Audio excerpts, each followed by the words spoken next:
देख रहे हैं अपना पसंदीदा शो देश की बहस।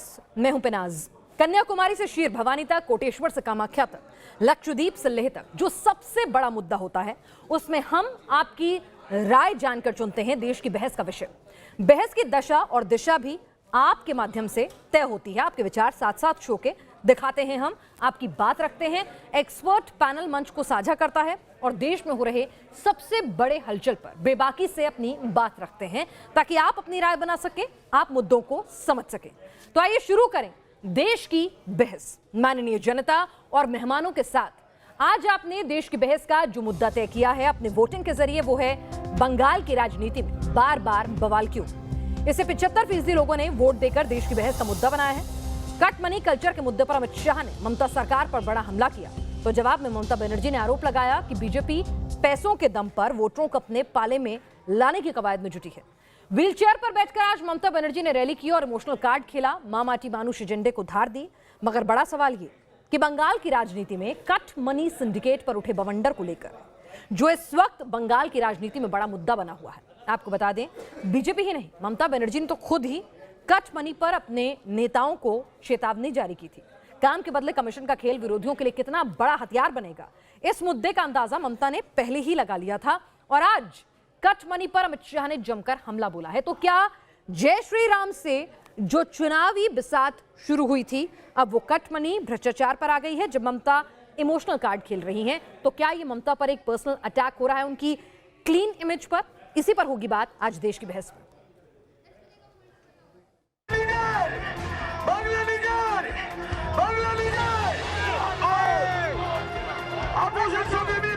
एक बात याद रखिए, जो हमसे टकराता है वो चूर चूर हो जाता है। पश्चिम बंगाल के चुनाव में रोज नए रंग देखने को मिल रहे हैं। अब ममता दीदी चुनावी रैली में व्हील चेयर पर बैठकर पहुंच रही हैं ताकि सत्ता की कुर्सी तक दोबारा पहुंचा जा सके। इसलिए पुरुलिया में आखिरी सांस तक बीजेपी को बंगाल की कुर्सी तक नहीं पहुंचने देने का दम भर रही हैं। बीजेपी पर पैसे के दम पर राजनीति करने का आरोप भी मड़ा है। সাধারণ মানুষের দল কোনটা? তৃণমূল কংগ্রেস। যা ইচ্ছা বিজেপি বলে যাক, ভোটের সময় অনেক টাকা পয়সাও চারিদিক দিয়ে ছড়াবে। মনে রাখবেন, টাকা পয়সা দিয়ে ভোট যেন আপনাদের কেড়ে নিতে না পারে, এটা মাথায় রাখবেন। दूसरी ओर बांकुरा की चुनावी रैली में आज कमल खिलाने के मिशन पर निकले गृह मंत्री अमित शाह ने मोर्चा संभाला और ममता सरकार और टीएमसी पर मनी कट का खेल खेलते रहने का आरोप लगाया, जबकि विकास का पहिया जाम करने का ठीकरा भी ममता सरकार पर फोड़ा। 10 साल से जिन्होंने शासन किया वो ममता दीदी है, जिन्होंने आदिवासियों के अधिकार देने में भी कट मनी मांगा है। कट मनी मांगा है या नहीं मांगा है? ये बंगाल को मोदी जी ने वादा किया है ब्रिगेड मैदान पर कि हम बंगाल को सोनार बांग्ला बनाएंगे। दरअसल पश्चिम बंगाल में कट मनी का कल्चर जग जाहिर है। ममता सरकार पर और टीएमसी पर कट मनी के अक्सर आरोप भी लगते रहे हैं। कहीं टीएमसी के लिए कट मनी का खेल गले की फांस न बन जाए। वेस्ट बंगाल में ये बहुत ज़्यादा प्रचलित हो गया था। तृणमूल कांग्रेस में कई ऐसे लोग थे जो कट मनी ले रहे थे। नंदीग्राम के संग्राम में टीएमसी से बीजेपी पहुंचे शुभेंदु अधिकारी ने नया मोर्चा खोल दिया है। उन्होंने ममता दीदी के नामांकन पर सवाल खड़े कर दिए हैं और ममता पर नामांकन में अपने ऊपर दर्ज केसों का जिक्र न करने का आरोप लगाया है। इसलिए अब वो चुनाव आयोग तक पहुंच गए हैं। बंगाल में वैसे तो चुनावी मुद्दा जय श्री राम, दुर्गा पूजा, मुस्लिम तुष्टीकरण, हिंसा भी गूंज रहे हैं, लेकिन अब पैसे के खेल पर भी चुनावी मंच से खुलकर एक दूसरे पर वार किया जा रहा है। देश की बहस में चर्चा है कि व्हील चेयर पर बैठ सत्ता की कुर्सी पकड़ने की दौड़ हो या फिर बंगाल में परिवर्तन के लिए मनी कट का आरोप लगा तीखा प्रहार हो। सवाल है कि बंगाल की राजनीति में बवाल अभी और कितने बाकी हैं।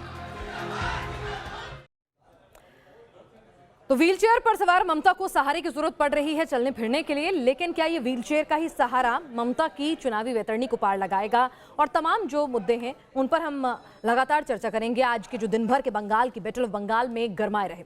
लेकिन देश की बहस में जनता से भी हम आपसे पूछ रहे हैं एक सवाल कि क्या कट मनी का खेल टीएमसी को भारी पड़ सकता है? क्योंकि ये बात तो खुद ममता बनर्जी ने कबूली थी कि कट मनी का चलन है, वापस लौटाने की बात की थी और कुछ रकम वापस भी लौटाई गई थी। आप अपनी राय हाँ या नहीं में ऑप्शन ए या बी चुनकर हमें एसएमएस के जरिए, हमारी वेबसाइट पर जाकर www.newsnationtv.com, हमारे मोबाइल ऐप के जरिए, ट्विटर हैंडल, फेसबुक पेज के जरिए वोटिंग कर सकते हैं। आप शो के दौरान इस मुद्दे पर अपनी राय लगातार साझा कर सकते हैं। चुनिंदा लोगों की राय लगातार हम दिखाएंगे साइड स्क्रॉल में। हमारे व्हाट्सएप नंबर पर भी 9711002266 आप अपना वीडियो मैसेज रिकॉर्ड करके भेज सकते हैं। हमारे साथ हमारे खास मेहमान इस वक्त जुड़ चुके हैं। ओम प्रकाश सिंह हैं, बीजेपी लीडर हमारे साथ जुड़े हुए हैं। अवनिजेश अवस्थी हैं, प्रोफेसर हैं, दिल्ली यूनिवर्सिटी के राजनीतिक विश्लेषक हैं। हमारे साथ तौफीक खान हैं, कांग्रेस के नेता। बादल देवनाथ हैं, टीएमसी के लीडर हमारे साथ। और विवेक श्रीवास्तव हैं, लेफ्ट के लीडर हमारे साथ। लेकिन सबसे पहले ओम प्रकाश जी, मेरा सवाल आपसे, जय श्री राम चंडी पाठ से निकलकर एक बार फिर से कटमनी का मुद्दा आप वापस ले आए हैं। कि आपको डर था कि सिंपैथी फैक्टर जो है वो ममता के साथ जा रहा है, इसलिए एक बार फिर से ममता की क्लीन इमेज को टार्निश करो? नहीं, देखिए, हमारे लिए हमेशा ही विकास मुद्दा रहा है। ये और बात है कि जो मुद्दे सांस्कृतिक राष्ट्रवाद, देश की अस्मिता, धार्मिक सांस्कृतिक जो हमारी स्वतंत्रता है, उस पे बाधक बनेगी तो भाजपा हमेशा मुखर रही है। हमारा पहला लक्ष्य है बंगाल में लोकतंत्र की वापसी। हम तो इसी पे लड़ रहे हैं। देखिए, एक लाइन बोलूंगा, 2011 में ममता बनर्जी ने जब सत्ता संभाली थी तो पूरी दुनिया की मीडिया के सामने काली घाट के टालीवाड़ी से उन्होंने एक लाइन कही थी, तृणमूल के लोग भूल गए, मैं नहीं भूल। आमरा विजयी हुए ये बार आमादेर के विनयी होते हो, यानी हम विजयी हुए, विनयी होना हो। लेकिन 137 बीजेपी कार्यकर्ता ममता के शासन में इसलिए मार दिए गए कि वो बीजेपी करते हैं। निमता में 90 साल की बुढ़िया को इतनी बेदर्दी से मारा गया क्योंकि उसका बेटा बीजेपी करता है। 9 साल की बच्ची का रेप कर दिया जाता है। सवाल सुना नहीं, आपने सवाल सुना नहीं ओम प्रकाश सिंह जी। अचानक से आपको कटमनी याद आ रही है। बहुत दिन से तो आप कटमनी का मुद्दा भूले हुए थे। बहरहाल बादल देवनाथ जी, ये तो कटमनी पर बात नहीं कर रहे, लेकिन कटमनी आपके गले की खास बन गया है। कटमनी क्योंकि एक ऐसा आरोप है जिसे खुद ममता बनर्जी ने कबूल कर लिया था, तो इससे तो वो ना तो गलते बन रहा है ना निगलते बन रहा है।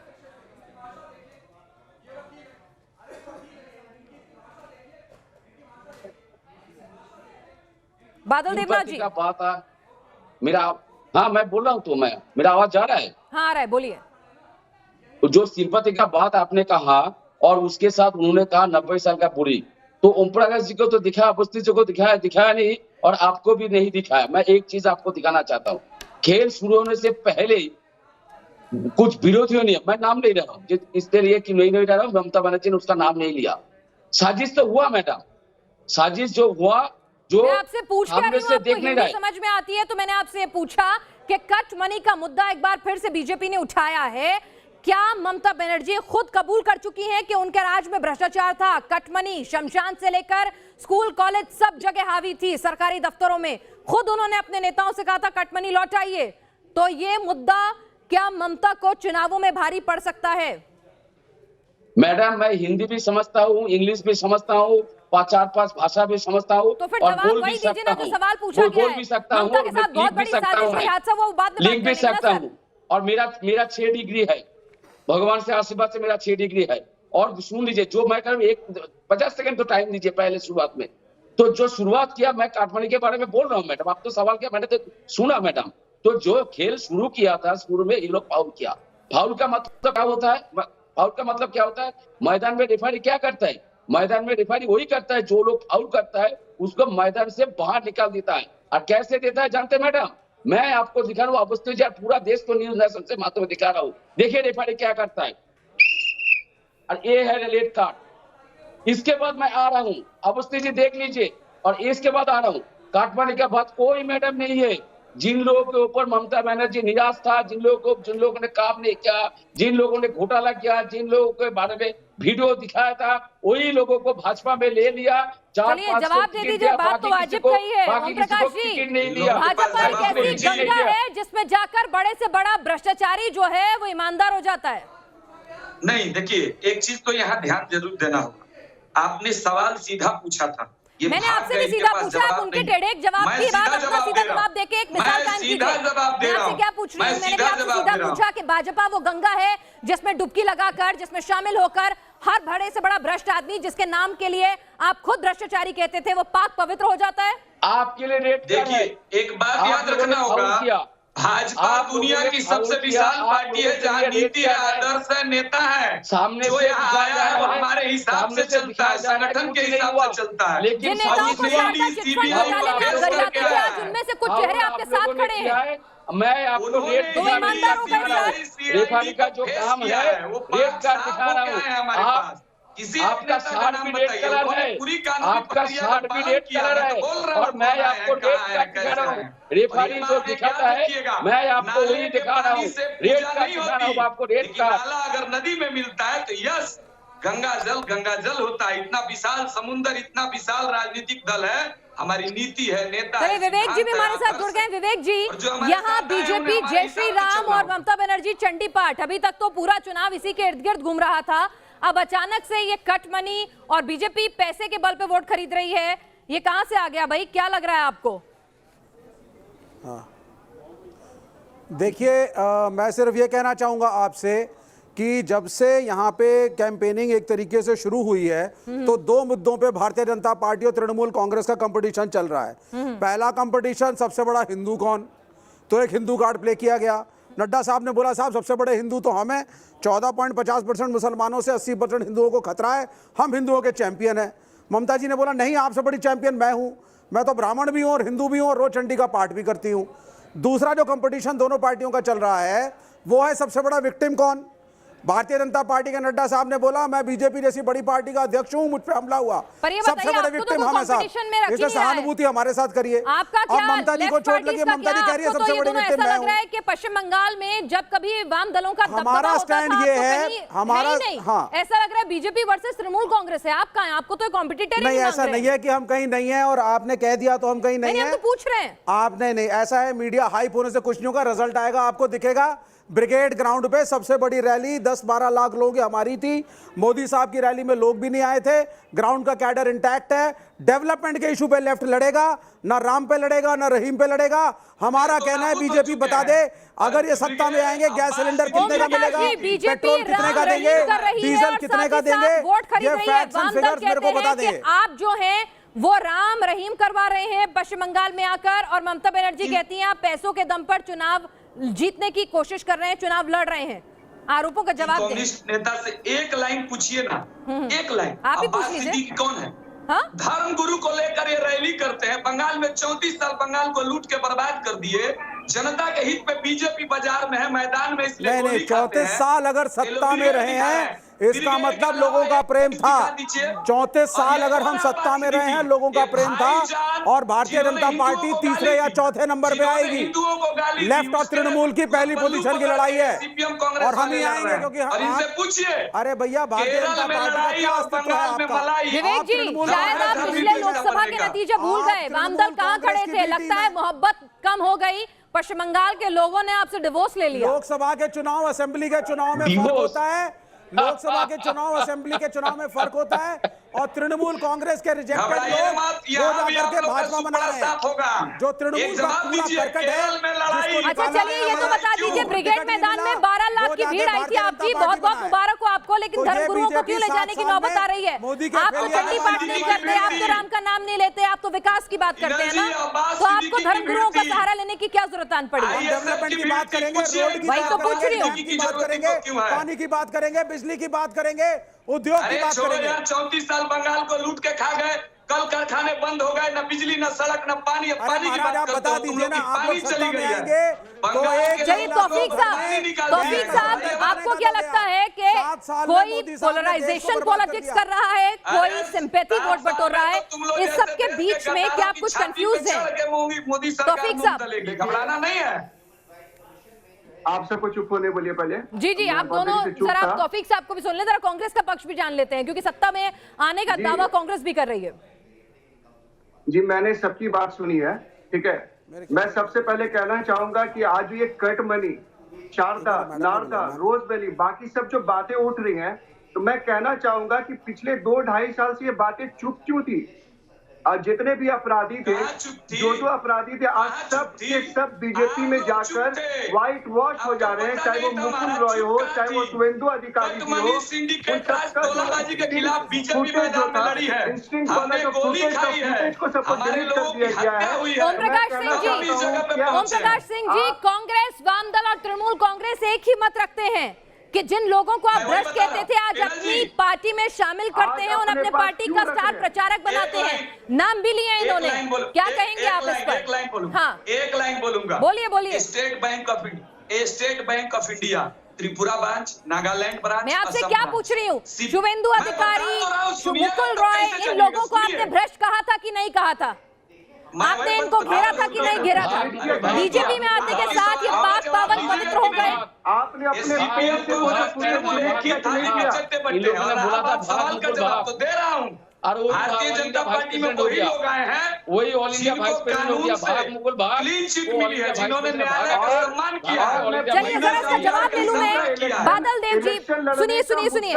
बादल देवनाथ जी, यहाँ पर ओम प्रकाश जी कह रहे हैं भाई जिन नेताओं पे उन्होंने आरोप लगाए थे क्लीन चिट मिल गई, उन्होंने शामिल कर लिया। कानून को फेस किया है। भाजपा वॉशिंग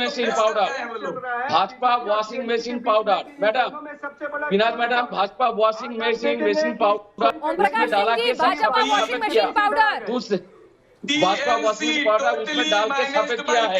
और दूसरा बात है, जो वीडियो पूछिए 24 राष्ट्रीय संस्था को कैसे बेच दिया, रेल को बीच में रेल को थोड़ा करके रेल को बेचना है।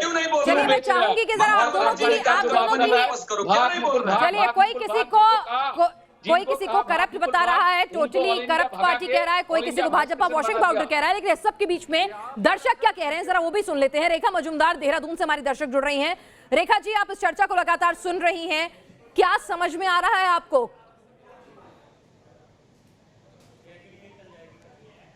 मैं चाहूंगी कि यही एक बहुत बड़ी, जो सबसे बड़ी ताकत इस वक्त है वो है जनता, लोग जो कि पोल करेंगे इस दिन के लिए। और जनता, यही ब्यूटी है हमारी डेमोक्रेसी की कि हमारी जनता जो भी नकारात्मक गवर्नमेंट होगी उसको उखाड़ के फेंक देगी। और ये सारी चीजें, सारा ड्रामा, सारा वायलेंस दरा का दरा रह जाएगा जिस दिन हमारा पोलिंग डे होगा। ये पहली बात है। दूसरी बात, बंगाल की राजनीति में अभी काफी चेंज आ गया है। पहले ये पार्टी सोसाइटी की पॉलिटिक्स होती थी, अब ये आइडेंटिटी सोसाइटी की पॉलिटिक्स हो गई है। पहले पार्टी मेन होती थी, पहले लेफ्ट थी, लेफ्ट काफी साल तक चलती रही। आपने बहुत अच्छे से कहा कि अब तो आपसे शायद डिवोर्स ले लिया है जनता ने और वो लेफ्ट को समझना चाहिए। और आज जो है फिर उसके बाद टीएमसी आई, only party was considered the main thing, caste वगैरह कोई चीज रोल प्ले नहीं करती थी। लेकिन आज की राजनीति में अब जो हम देख रहे हैं वो आइडेंटिटी सोसाइटी के ऊपर बेस्ड हो गई है। हमारी ममता बनर्जी भी देखो SC/ST को लुभाने की कोशिश कर रही है, अपना काली पाठ कर रही हैं, जगह जगह मंदिर। बंगाल को सोनार बांग्ला बनाने की बात कोई नहीं कर रहा है, बल्कि कभी कोई चंडी पाठ करता है, कभी कोई जय श्री राम का नारा देता है, या फिर कभी मुस्लिम तुष्टीकरण की बात होती है। नहीं, लेफ्ट कर रहा है एक सोनार बंगाल की बात। 34 साल से आपके पास सोनार बंगाल बना लिया होता तो आज बंगाल का इंडेक्स जो है कई मामलों में इतना पीछे नहीं होता। पेट्रोल कितने का होगा, डीजल कितने का होगा? विवेक जी, 34 साल बहुत होते हैं, सोनार बांग्ला क्यों नहीं बना दिया? क्यों हर इंडेक्स में बंगाल जो है पिछड़ेपन की मिसाल बनता है? क्या लगता है? क्यों भुखमरी, क्यों कुपोषण, क्यों नौकरियों की कमी, क्यों इंडस्ट्रियलाइजेशन की कमी है? बंगाल के लोगों की इंटीग्रिटी को क्वेश्चन कर रही हैं। अगर 35 साल तक हमारे को चुना था तो हम कुछ कर रहे होंगे ना काम। अच्छा, उस समय के हिसाब से हम कुछ कर रहे थे। 10 साल से ममता बनर्जी ने कुछ नहीं किया, 7 साल से नरेंद्र मोदी ने कुछ नहीं किया है। इनके पास दिखाने के लिए ट्रैक रिकॉर्ड नहीं है। दिखाने के लिए ट्रैक रिकॉर्ड नहीं है। आपने बहुत कुछ चर्चा किया था, जनता ने एंटी इनकम्बेंसी के चलते दूसरों को मौका दिया। अब शायद जनता आपके फिर से पुराने सोनार बांग्ला को याद करके मौका देगी कि नहीं, जनता को तय करना है। तौफीक साहब, शुभेंदु अधिकारी आज बीजेपी में है। शुभेंदु अधिकारी 10 साल से टीएमसी में थे, 10 साल से शुभेंदु अधिकारी टीएमसी में थे। नंदीग्राम का बुरा हाल किया, और वही आदमी अगर बीजेपी में चला जाएगा तो परिवर्तन कहां से होने जा रहा है? चलिए मैं ये बात करूंगी, लेकिन तौफीक साहब सर मैं अभी आपसे समझना चाहती हूँ कि इस सब के बीच में कांग्रेस जो है क्या कंफ्यूज है? कभी कांग्रेस खुद को बताती है कि हाँ वो हिंदुत्व की राह पर चल निकली है, लेकिन फिर वो मुस्लिम अपीजमेंट पर आ जाती है। कांग्रेस कहाँ खड़ी है इस सब के बीच में? क्यों टीएमसी की एंटी इनकम्बेंसी कांग्रेस और लेफ्ट मिलकर अपने पाले में करने में कामयाब नहीं हुए? बीजेपी को इतना स्ट्रांग कैसे होने दिया? जहां पर बीजेपी का कोई अस्तित्व नहीं था कैसे उभरने दिया? कोई गलती कोई कमी आपके खेमे की नहीं रही? देखिए, सबसे पहले बोलना चाहूंगा कि 2016 के इलेक्शन के बाद जब वाम फ्रंट और कांग्रेस ने मिलकर इलेक्शन लड़ा था तो लगभग 37% से अबव वोटिंग परसेंटेज वाम फ्रंट और कांग्रेस को मिली थी और लगभग 42% टीएमसी को मिली। तो मैं कहना चाहूंगा यहाँ पर बंगाल में ऑपोजिशन कांग्रेस है, जिनके ऑपोजिशन लीडर अब्दुल मन्नान जी हैं, और ये कहना कि यहाँ पर कमजोर होना या कंफ्यूज होना या किसी एक जात पात को लेकर चलना, तो आजादी के बाद से कांग्रेस की विचारधारा एक है। आप ना यही कैलकुलेट करते रहिएगा कि कितने सारे लोगों ने बीजेपी को वोट नहीं दिया और आप मिला लीजिए कि किसने वोट नहीं दिया। आप लोकसभा चुनावों में भी यही करते हैं, लेकिन आप ये भूल रहे हैं कि वोटिंग परसेंटेज अपनी जगह और वोट सीट अपनी जगह जो आपको नहीं मिल रही, इसलिए सत्ता से दूर हैं आप बार बार ये कैलकुलेशन करके गिनवा देते हैं कि अन्य पार्टियों को दिया, इतने लोग बीजेपी को पसंद नहीं करते थे। आप एक बात बताइए, इतने दिन से 105 दिन से अधिक दिन हो गए, किसान अभी भी रास्ते में है, उनका मुद्दा को क्यों नहीं सुलझाया जा रहा है? पेट्रोल और डीजल का दाम क्यों कम नहीं किया जा रहा है? आज कलकत्ता के हर नुक्कड़ में किसान रास्ते में दिख रहे हैं। किसके अगेंस्ट में? कि वोट अगेंस्ट बीजेपी। आखिर क्या है? तौफीक साहब ठीक है, आप इन मुद्दों के साथ जाएंगे, लेकिन फिर आपको धर्मगुरुओं के सहारे की जरूरत क्यों पड़ जाती है? अगर आपके पास इतने विपक्ष के, इतने बीजेपी के नाकामियों की पूरी फहरिस्त मौजूद है, तो फिर मुस्लिम अपीजमेंट, धर्मगुरुओं का सहारा। बात करते हैं धर्मगुरु का, तो मैं कहना चाहूंगा कि अगर कोई टकले हो तो चाणक्य नहीं बन जाते, और अगर कोई दाढ़ी बढ़ा ले तो रविंद्रनाथ टैगोर जी नहीं बन जाते। जिस हिसाब से किसी का दाढ़ी बढ़ रहा है ना, तो उस हिसाब से पेट्रोल का दाम दिन ब दिन बढ़ते जा रहा है। और रही बात, तुम लोग गायब हो जाओ। देखिए, वो देश के प्रधानमंत्री हैं, मैं आपसे गुजारिश करूंगी कि आप अपने शब्दों का चयन जो है सही तरीके से करें। अब निजेश अवस्थी जी भी हमारे साथ इस वक्त जुड़े हुए प्रोफेसर हैं। अब निजेश जी, आपने सभी को सुना है, आप राजनीतिक विश्लेषक हैं, जरा ये समझाइए कि क्या ममता दीदी के साथ वो हादसा या हमला जो भी हुआ उसके सस्पेंस को छोड़िए, लेकिन व्हीलचेयर पर प्रचार करती ममता जो है वो कहीं ना कहीं बीजेपी के लिए भी एक मुसीबत का सबब बन रही हैं। संपत्ति वोट उनके पास जा रहा है और यही वजह है कि जय श्री राम के नारे पर चलकर पश्चिम बंगाल में कमल खिलाने की कोशिश में लगी बीजेपी आज ममता पर एक बार फिर से कटमनी के आरोप लगा रही है। देखिए, हम कटमनी पे हमेशा आरोप लगाते हैं, ये सही घटना। काफी दिनों से गायब थे, इसलिए कह रही हूँ, जरा रुक जाइएगा एक बार। अब निजेश अवस्थी जी से भी उनकी राय ले लें, राजनीतिक विश्लेषक हैं वो। जी पिनाज मैं किसी के बीच में नहीं बोलता हूं और चिल्लम चिल्ली की बहस करता नहीं हूं।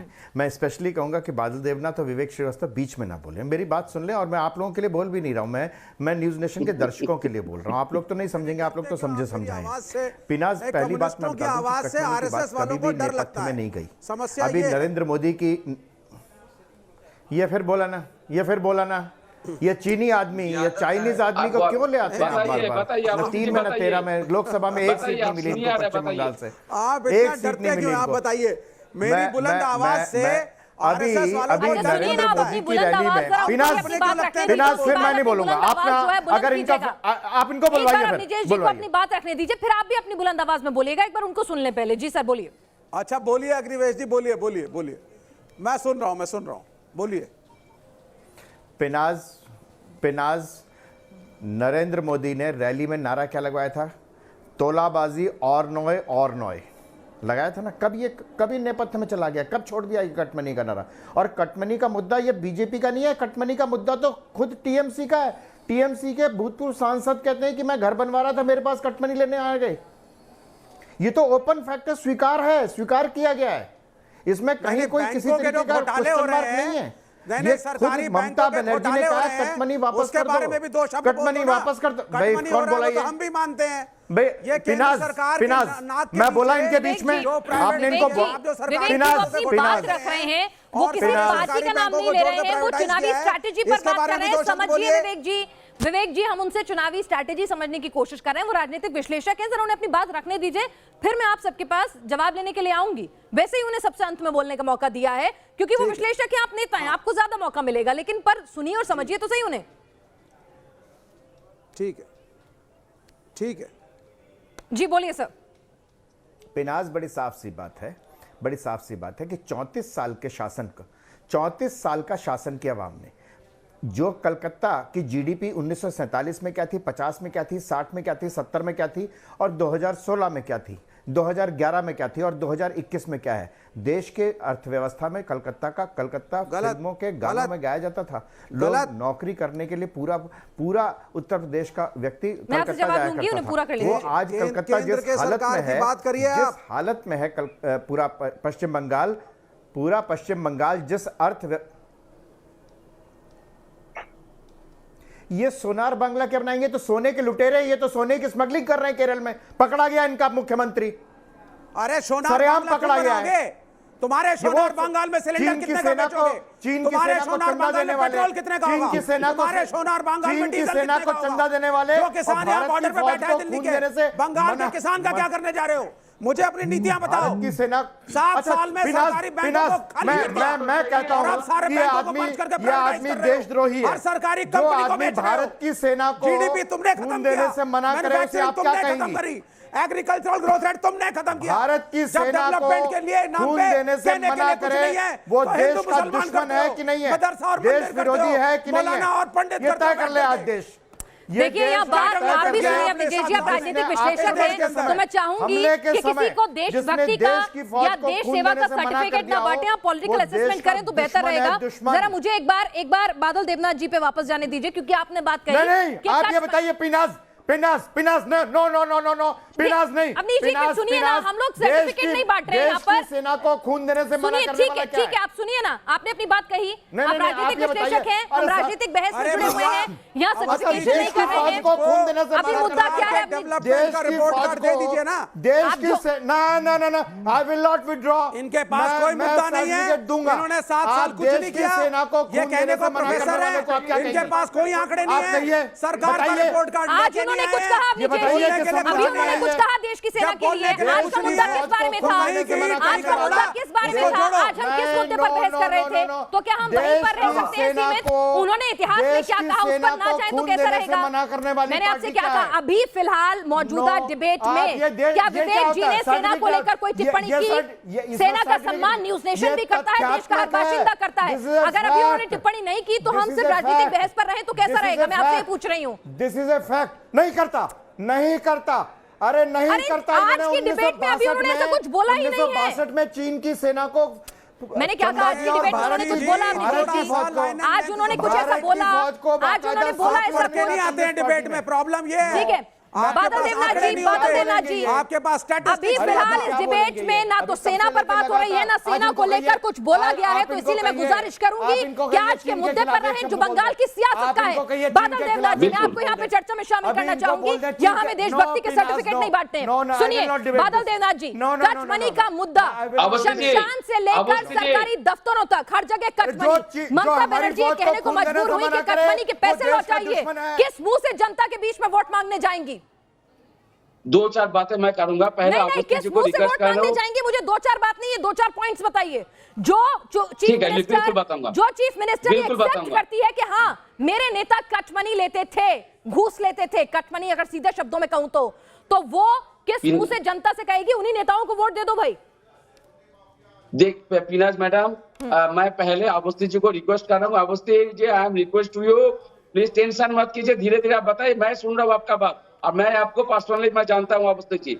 आप धीरे रहिए, किसी का बात आप वो चिल्लाइए मत, आप ठंडे दिमाग से बताइए। और मैडम का जो सवाल है, मैडम को जो सवाल, मैडम मैंने पहले ही आपको कह दिया, ममता बनर्जी जिन लोगों के ऊपर निराश थे, जिन लोगों ने काम नहीं किया, जिन लोगों को एक पार्टी का बदनाम किया, जिन लोगों के नाम से भाजपा ने कहा महात्मुकुल बाग जो कहा, उन लोगों को भाजपा ने वीडियो देखा, तस्करी किया, लुटेरा किया, पैसा लिया, घोटाला किया, लाख लाख करोड़ करोड़ रुपया लिया, शुभेंदु 6 करोड़ रुपया लिया, सब जानते, लेकिन वही लोगों को भाजपा बड़े नेताओं ने जो किया वो उनके सामने है। लेकिन 10 से 25% तक कट मनी के नाम पर सरकारी कामकाज करवाने में वसूली की जाती थी। परियोजना की धनराशि में 1/4 तक कट मनी वसूली जाती थी।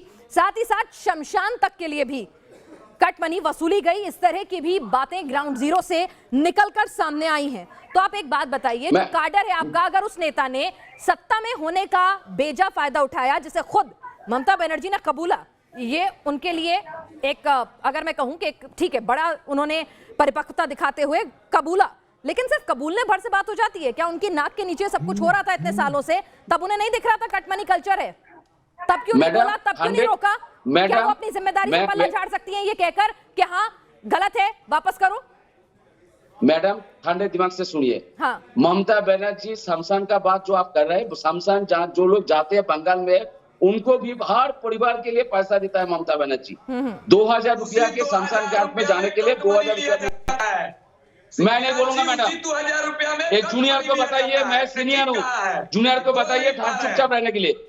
एक जूनियर में इनकी आवाज ये जब बोल रहे थे तो मैं राजनीतिक बहस है न्यूज नेशन के मंच पर, आप मेरे अतिथि हैं और सब समान है। जूनियर सीनियर मत कीजिए। बीजेपी को जूनियर सीनियर क्या होता है? बैठा हुआ वही मैं बैठा हूँ। किस चीज का सीनियर है? किस चीज का सीनियर है? डिग्री है क्या? बैठो बैठो बैठो बैठो बैठो बैठो बैठो बैठो बैठो बैठो चुपचाप बैठो। हो गया तुम्हारा जो लीडर है, तुम्हारा जो लीडर उनको कौन है? तुम्हारा जो लीडर है उनको बताओ, ऑल इंडिया लीडर जो उनको पता कौन है, तुमको पता चल जाएगा। चुपचाप बैठो, चुपचाप। आप क्या क्या बदलाव लाना चाहते हैं? आप जनता तुम्हारा जो नेता है उनको बताओ, बादल देवनाथ कौन है बता देगा। इसने बोला जूनियर, तुम्हारा जो सीनियर लीडर है, all India president of secretary, उनको पूछो बादल देवनाथ कौन है, सबको पता चला जाएगा। क्या क्वालिफिकेशन है बताओ। लुटेरे का दल, डॉक्टर से का सब तक संयम से बात झूठा करो। पार्टी चोर का दल, तुम्हारा मेयर कलकत्ता का फिर हाथ हाकिम कैमरा पर पैसा लिया ना। तुम्हारा जो लीडर है उनको पूछो, प्रसून बनर्जी उनको पूछो बादल देवनाथ कौन है कैमरा के सामने। अरे तुम्हारा लीडर का पूछो, दलाल लोग कैसे प्रवक्ता बन गया, कहां से आ गया प्रवक्ता बन गया। कलकत्ता बोलता अम्फान में तुमने पैसा चोरी किया। मैडम इनको चुप कराइए, तरीका से बात करो। पर्सनल मैं चले जाऊंगा, मैं सीनियरिटी हुआ, मैं स्काई वॉक कर दूंगा। मैडम एक बात बताइए, आप दोनों ने अपने आप को सीनियर जूनियर, मैं फिर से आपसे एक बात कह रही हूँ कि मेरे लिए आप न्यूज नेशन के मंच पर आए हुए अतिथि हैं, आप दोनों समान हैं। कृपया करके ऐसी बातें ना करें, जनता आपको देख सुन रही है। पश्चिम बंगाल के लिए मिर्जा गालिब ने कभी कहा था कि एक ऐसा शहर जो 100 साल आगे भी जीता है और जो 100 साल पीछे भी, तो जरा कम से कम उस राज्य की जो एक तासीर है, उसका जो मिजाज है, उसको बनाए रखिए, उसकी सैनिटी को। हमारे साथ एक दर्शक इस वक्त जुड़ रहे हैं, विजयकांत चौहान सहारनपुर से। विजयकांत जी, क्या कहना चाहते हैं? आप पूरी डिबेट सुन रहे हैं, आरोप प्रत्यारोप सफाई सब कुछ सुनी आपने, क्या समझ में आ रहा है? क्या सवाल आपका, क्या राय आपकी? मैं ये देख रहा हूँ, बंगाल वो भूमि है जहाँ देश के महान क्रांतिवीरों ने जन्म लिया, वंदे मातरम गीत के रचयिता का जहाँ जन्म हुआ। आज वो बंगाल की भूमि भ्रष्टाचार, अराजकता, अशांति और आतंकवाद से भरपूर हो चुकी है और इसके दोषी टीएमसी के कार्यकर्ता हैं जो इनके खिलाफ आवाज उठाता है, इनको ललकारने का प्रयास करता है या इनके विरुद्ध संघर्ष की आवाज बुलंद करता है, उसको ये जान से मार देते हैं। सैकड़ों कार्यकर्ता भाजपा के, आरएसएस के, हिंदूवादी कार्यकर्ताओं को घर से निकाल के मार दिया गया। उस पर टीएमसी की ममता बनर्जी को दर्द नहीं होता। हमारे मंदिरों पे हमला किया जाता है, हमारे त्योहारों को सरकार की परमिशन लेके करना पड़ता है और दूसरी तरफ अन्य धर्म के जो लोग खुलेआम गुंडागर्दी करते हैं उसको सरकार का पूरा संरक्षण प्राप्त है। और इस बार वहां की जनता के पास ये बुलंद होश के पास अधिकार है। मैं उन्हें कहना चाहूंगा कि कल फुर्सत ना मिली तो क्या करोगे, इतनी मोहलत ना मिली तो क्या करोगे। अरे रोज कहते हो कल बंगाल के आतंकियों से, बंगाल के भ्रष्टाचारियों से, बंगाल के जातिवादियों से, बंगाल के मंदिर तोड़ने वालों से लड़ेंगे। अरे कल तुम्हारी आंखें ना खुली तो क्या करोगे।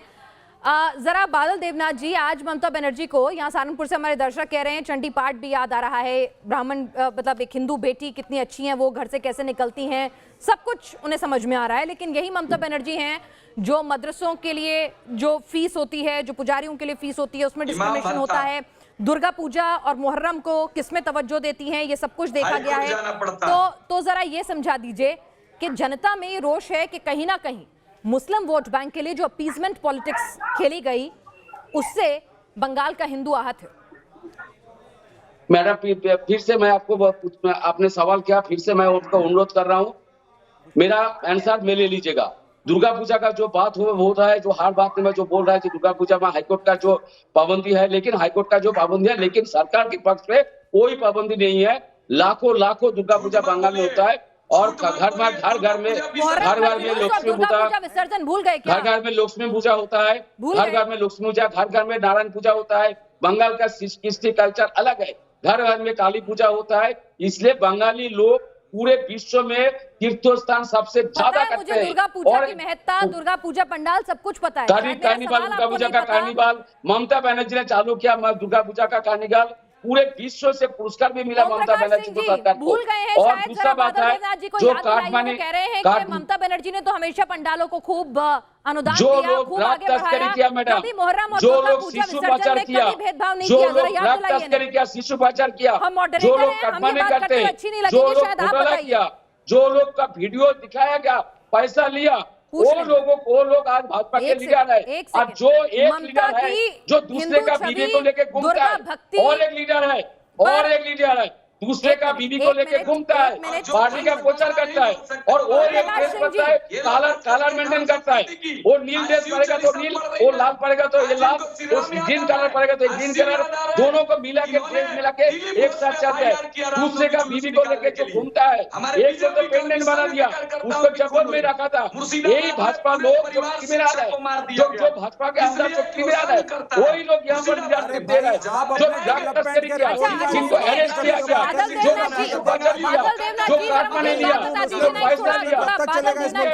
ममता दीदी जल्द से जल्द स्वस्थ हो, उनकी सेहत अच्छी हो, इस कामना के साथ एक सवाल लोगों के जहन में लगातार सोशल मीडिया पर और बीजेपी तो खुलकर पूछ रही है। रवि किशन जी ने तो कह भी दिया कि ममता दीदी को क्या हुआ है। ममता दीदी को हेयरलाइन फ्रैक्चर हुआ है, मसल फटी है, फ्रैक्चर हुआ है, क्या हुआ है? उनके मेडिकल बुलेटिन में क्लैरिटी क्यों नहीं है? और ऐसा कौन सा फ्रैक्चर है जिसमें एक दिन गर्म पट्टी बंधी नजर आती है, दूसरे दिन प्लास्टर, फिर कट जाता है? क्या हो रहा है? ये सस्पेंस क्यों? ममता बनर्जी नहीं बना सकते हो तुम लोग। मैंने आपसे पूछा कुछ, मैंने आपसे कुछ पूछा बादल देवनाथ जी, ममता दीदी को क्या हुआ है? मसल फटी है, हेयरलाइन फ्रैक्चर हुआ है, फ्रैक्चर हुआ है, क्या हुआ है? तुम लोग बादल देवनाथ जी, यहाँ पर रवि किशन जी ने एक स्टेटमेंट दिया है, वो मैं पढ़कर आपको सुना देती हूँ। व्हील चेयर पर दीदी बैठे, 24 घंटे में प्लास्टर कैसे कटा, ये कैसी चोट? बिल्कुल नहीं, रवि किशन जी झूठ बोला। नहीं, मैं तो पूछ रही हूँ, आप टीएमसी के प्रवक्ता हैं, ममता दीदी के बारे में आपसे ज्यादा कौन जानेगा? जरा बता दीजिए आज न्यूज नेशन पर कि ममता दीदी को क्या हुआ है? हेयरलाइन फ्रैक्चर, मसल पुल फ्रैक्चर, क्या हुआ है? क्या हुआ है? बादल देवनाथ जी, आपकी नेता को क्या हुआ है? पश्चिम बंगाल की मुख्यमंत्री को क्या हुआ है? Only 5 second. PG hospital, SSKM hospital पूरा एशिया के अंदर मैं आपसे पूछ रही हूँ, आपको नहीं पता आपकी नेता को क्या हुआ है? रवि किशन कह रहे हैं प्लास्टर इतनी जल्दी कैसे कट गया अगर फ्रैक्चर था तो? Please allow me only 5 seconds. You tell me the answer in 5 seconds. What is wrong with Mamta Didi? आपने नहीं सुना। जवाब तो दे दो। आप सुनना नहीं चाहते। अच्छा बताइए, जवाब दे दीजिए। सुनना नहीं चाहते। क्या हुआ है ममता दीदी को? सुनना नहीं चाहते। जवाब नहीं मिलेगा। जिस अस्पताल में उस अस्पताल का नाम एसएसकेएम है और पूरा एशिया में 2 नंबर में है, उसी अस्पताल ने तय किया, उनका प्लास्टर बड़ा था, वो ममता बनर्जी का इच्छा से वो रैली जाना चाहते थे, उसने उसका प्लास्टर को थोड़ा छोटा किया, मतलब उसका प्लास्टर को नहीं काटा गया।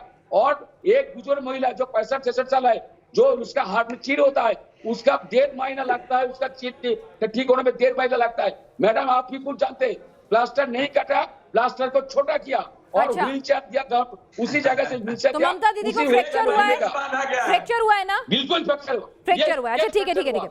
यहाँ पर कौस्तुभ जी हमारे साथ, कौस्तुभ बागची जी हमारे साथ कांग्रेस से इस वक्त जुड़ चुके हैं।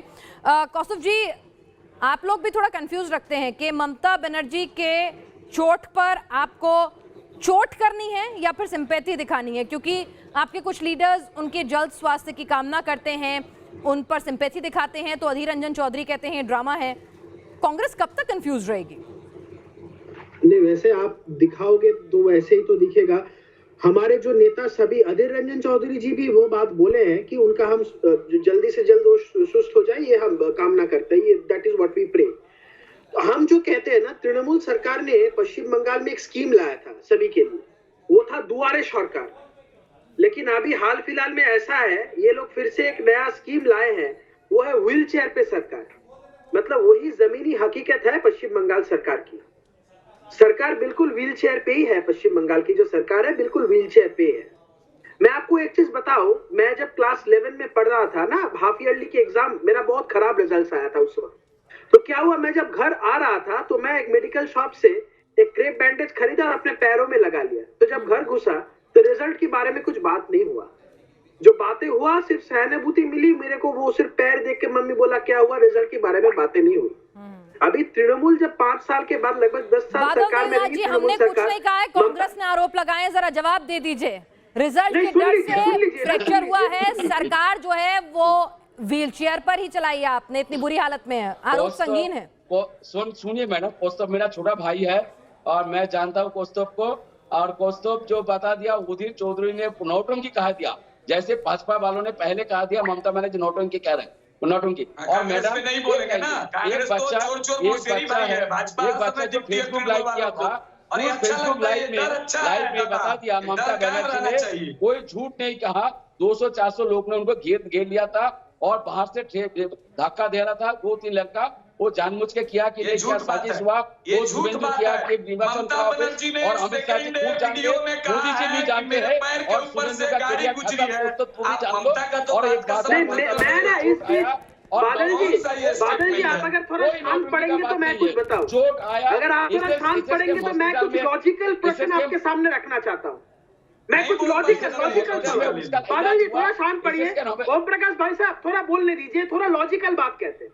एक चीज सुन लीजिए, ममता बनर्जी अगर ये जानती है कि उनके ऊपर जो जानलेवा हमला हुआ था, अगर ये राज्य प्रशासन को ये पता है उनके खिलाफ जो उनके ऊपर जानलेवा हमला हुआ था, एक भी एफआईआर दर्ज क्यों नहीं हुआ? और बादल जी मैं बोलता हूँ, मैं सुन लीजिए बादल जी, इतना धैर्य रखिए आप, इतने बुजुर्ग इंसान हैं, सुन लीजिए। एक बात मेरी समझ में नहीं आ रही कि ममता बनर्जी के व्हीलचेयर पर बैठने के साथ कांग्रेस हो, लेफ्ट हो या बीजेपी हो, सभी इतना तिलमिला क्यों गए हैं? नहीं आप सुन लीजिए ना, 10 तारीख को क्या व्हीलचेयर पर बैठी दीदी जो है पैदल मार्च करती दीदी से ज्यादा भारी है, ये मैं समझूंगी। अब विजय जी हमारे साथ इस वक्त जुड़े हुए हैं, पॉलिटिकल एनालिस्ट हैं। सुनिए अब निजेश जी, क्या व्हीलचेयर पर बैठी हुई दीदी वाकई में तमाम पॉलिटिकल ओपोनेंट्स के लिए भारी पड़ सकती हैं? सिंपैथी वोट, क्योंकि वो बंगाल की बेटी है, एक अलग रिस्पेक्ट है उनका, कहीं ना कहीं नुकसान पहुंचा सकता है, इसीलिए कांग्रेस, लेफ्ट, बीजेपी सब इससे तिलमिलाए हुए हैं दीदी के व्हीलचेयर पर आने से। बिल्कुल लेफ्ट और कांग्रेस परेशान नहीं है, हम चाहते हैं मुख्यमंत्री स्वस्थ हो जाएं। अच्छा ठीक है, अब निजेश जी से जवाब ले लूं। अच्छा ठीक है, सुनिए, आपको इस बात का सम्मान करना होगा कि अब निजेश जी जो हैं, जब तक आप लोग बोलते हैं वो कुछ नहीं बोलते हैं, एक संजीदा विश्लेषक के तौर पर वो लगातार आपके मतों को सुनते हैं। अब आपसे मेरी गुजारिश है, जब वो अपनी राय रखें तो आप भी उसी संयम का परिचय दें। सर बोलिए। पिनाज जी मैं किसी को भी चोट का सर्टिफिकेट नहीं दे सकता हूं, चोट लगी है या नहीं लगी है, लेकिन हमला नहीं हुआ है। एक बात तो बड़ी साफ है, ये इस इलेक्शन कमीशन में भी साफ हो गया और ममता बनर्जी की पार्टी के वक्तव्यों से भी साफ हो गया कि हमला नहीं हुआ और हमला हुआ भी नहीं। वहाँ के लोकल लोग, स्थानीय लोगों ने बड़े साफ तौर से बताया। लेकिन महत्वपूर्ण बात यह है कि लोकतंत्र की हत्या, संविधान खतरे में करने वाले बात मैं और किसी की बात कह भी नहीं सकता हूँ, क्योंकि सर्टिफिकेट मैं दे नहीं सकता हूँ किसी को। लेकिन आपके चैनल ने नदिया दिखाया जहाँ पर मंदिर में पूजा नहीं कर सकते, घंटी नहीं बजा सकते, कीर्तन नहीं कर सकते, ये आपके चैनल ने दिखाया ना, और इसी देश में है। लेकिन वहाँ कहीं खतरा नहीं है, वहाँ संविधान खतरे में नहीं है, वहाँ लोकतंत्र खतरे में नहीं है। मैं बशीरहाट की बात नहीं कर रहा जहां संविधान हर जगह खतरे में है। मैं आप ज्यादा हिंदू मुसलमानवाद हर जगह मत करिए। लगाने पर कोई कह दे, कोई मुख्यमंत्री कहे कि चमड़ी उधेड़ देंगे, फिर ये बीच में बोले आपने पिनाज, मैं नहीं बोल रहा, पिनाज मैंने नहीं बोला, ये आपके चैनल ने दिखाया है, आपके चैनल ने सर्टिफिकेट दिया है, आपके चैनल ने सर्टिफिकेट जारी किया है। एक बात सुनिए, बादल देवनाथ जी, अगर अभिषेक जी अपनी राय रख रहे हैं तो शांति से सुनिए, फिर काउंटर कीजिएगा ना। वो आपके पॉलिटिकल ओपोनेंट नहीं है। मैंने क्या कहा, वो एक विश्लेषक के तौर पर जुड़े हैं, वो पॉलिटिकल ओपोनेंट नहीं है। वो आपके लिए प्रचार प्रसार या आरोप लगाने नहीं जा रहे हैं। उनकी बात तो सुन लें। जी अवनीश जी, बात खत्म कीजिए आप अपनी। एक सेकंड कौस्तुभ जी, एक सेकंड। मैं पिनाज एक बात बड़ी साफ सी है कि यहाँ पर ममता बनर्जी को सहानुभूति के आधार पर नहीं, 10 साल के काम के आधार पर वोट मांगना चाहिए। वो किसी भी रैली में आपने जय श्री राम का विरोध करते हुए देखा, भाजपा के बारे में उल्टे नड्डा खड्डा फड्डा छड्डा ये बोलते हुए देखा एक सिटिंग चीफ मिनिस्टर को जो मुख्यमंत्री के पद पर है। क्या उन्होंने कुछ भी बताया कि मैंने ये किया? क्या बंगाल में आज उद्योग है? क्या बंगाल में आज रोजगार की स्थिति है? क्या बंगाल में आज बता दिया सर, सुख आप अपनी सरकार भारतीय जनता पार्टी की बात करिए ना। बाहर से आने वाले रोहिंग्यों के बीजेपी भी तो नहीं बता रही है कि वो कैसे सोनार बांग्ला बनाएगी। बीजेपी को रोड मैप लेके सुन लीजिए, आपने पूछा है तो बता देता हूँ। अभी उस 7 मार्च की रैली में प्रधानमंत्री मोदी ने जिसमें आप ये कह रहे हैं कि पूरा मैदान खाली पड़ा हुआ था। अब सुन लीजिए ना। चलिए आप लोगों के बीच में जनता की राय भी ले लेते हैं। दिल्ली से राकेश कुमार हमारे साथ, हमारे दर्शक जुड़ रहे हैं, थोड़ा जरा उनको भी सुन लें कि वो क्या इस डिबेट से समझ पा रहे हैं इस मुद्दे पर। जी देखिए, जिस तरीके से चाहे वो देश में या किसी भी प्रदेश के अंदर कोई भी चुनाव हो, वो जनता के मुद्दे पर वो चुनाव होना चाहिए। लेकिन जो बंगाल का चुनाव है वो कहीं ना कहीं जाति, धर्म या किसी विशेष वर्ग या धार्मिक नारों में कहीं ना कहीं बंद कर रह गया है, केंद्रित होकर रह गया है। और अगर आप देखें तो अपने अपने पार्टियों ने अपने कामों को बताने को छोड़कर जाति धर्म पर केंद्रित हो गई हैं। जहां टीएमसी पिछले 10 साल से बंगाल के अंदर सत्ता में काबिज थी, तो टीएमसी को अपने द्वारा किए हुए कामों को बताना चाहिए। वहीं उसके विपरीत बीजेपी को अपने सांसदों के द्वारा किए हुए कामों के रिपोर्ट कार्ड को लेकर जनता के बीच जाना चाहिए। लेकिन अगर बंगाल की राजनीति को देखा जाए तो बंगाल के अंदर जिस तरीके से चाहे वो टीएमसी हो या बाकी राजनीतिक दलों के जो बड़े नेता थे, वो जो पार्टी छोड़ के बीजेपी में गए हैं, तो कहीं ना कहीं बंगाल की जनता असमंजस में भी फंस चुकी है कि वो अब जब अगर बीजेपी को वोट दें तो कोई नया नेता चुनकर नहीं आएगा, वही नेता चुनकर आएंगे। चलिए, बहुत अच्छा बात आपने उठाई है कि अगर टीएमसी के ही चेहरों को बीजेपी के सिंबल पर वोट देना है, जिन्हें कभी बीजेपी गलत बताती थी, तो फिर बदलाव कैसे आएगा? ये सवाल मैं लेकर जाऊंगी बीजेपी के प्रवक्ता के पास, लेकिन उससे पहले यहां पर हमें कुछ देर के लिए रुकना होगा एक बेहद छोटी सी ब्रेक के लिए। लेकिन जस्ट 3 मिनट बाद हम लौटेंगे और फिर ये बड़ा सवाल जो हमारी जनता ने पूछा है बीजेपी से कि टीएमसी के नेताओं से आप कैसे बदलेंगे बंगाल।